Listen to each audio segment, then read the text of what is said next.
7 differences between neurotypicals and me. These are the differences between neurotypicals and me. And if you are an autistic person, you do not have to pretend that you are not an autistic person. And if you are a neurotypical person and you might have an autistic friend, please accept them for who they are and accept that they have differences that you might not feel. Neurotypicals can live without remembering dates. A neurotypical may recall a past memory like, I remember it must have been like 3 years ago when I slipped and fell and then trash flew all over me. When something in the past happened to me, like I can say I moved to Philadelphia on July 26th, 2009. How do I do that? I can remember what exact day today is. I always have this rule on myself, I must remember what today is. And then I remember what happened on that day that I remember. Neurotypicals can go fine without this. Remembering dates is not a requirement, but I just like to have accuracy with my memory. And this also helps me make friends. They're like, wow, you can remember that? I love you. Neurotypicals can also memorize so many rules of socialization that I seem to have been born without knowing. It seems like their social skills are innate. Mine are acquired, however. It took a lot of hard work for me to learn how to make friends with somebody. I didn't know what to say it, when to approach people, what to talk about, when to ask them to be my friend, how to take sarcasm. This was so overwhelming. It's so easy for me to make friends now because I am a local musician. I could just do a show and then get the crowd's attention, and then those people come up to me, they're like, oh my God, you're so amazing, wanna be my friend? Neurotypicals also can tell white lies. Imagine what it's like.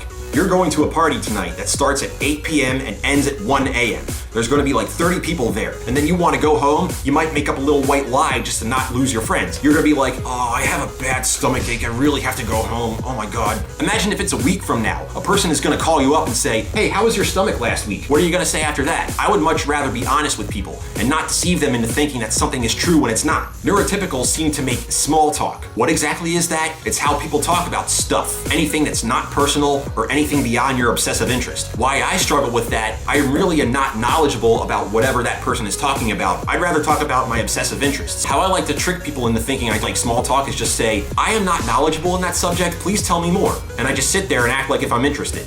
Oh yeah, I like that. Neurotypicals can hang out with people for long periods of time. I, on the other hand, need a lot more me time than that of a neurotypical. Like say if you're at that party with 30 people, it seems like it's in a small room and they're all drinking and socializing and having fun and bumping into each other and you're there, you get very, very nervous, your attention span shortens up and you just want to leave. Being alone seems like the only thing that can calm your anxiety and strengthen your attention span. You have to tell somebody, I gotta leave right now. If they were your real friends, they would accept that you have to leave. Another difference between neurotypicals and myself, they seem to handle surprising loud noises very well. What's it like when I hear a loud noise? Well, just imagine this. You're walking down the street, it's very, very quiet, and all of a sudden, a car horn honks, and you're like, oh my God, that was loud. And then you feel like jumpy and nervous and a little mad at the same time, but it only lasts for like 5 seconds at the most. It's not just horn honks. I'm talking like dog barks, motorcycles, baby cries, fire alarms, or even on a spring day when you open up the window and then you close the door and it makes like a loud noise. It's a lot like that with me. I recommend wearing earplugs if loud noises get to you, or just turning your music up very loud. Understanding sarcasm is another way that neurotypicals can live. They seem to have a stronger sarcasm muscle than I do. Whenever neurotypicals are hanging out with each other, it's all like, I hate you. Well, I hate you.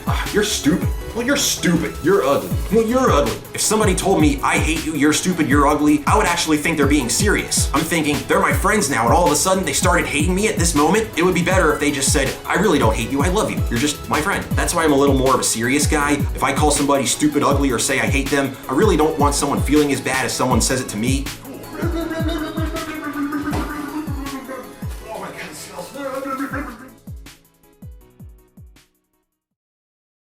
610 Productions.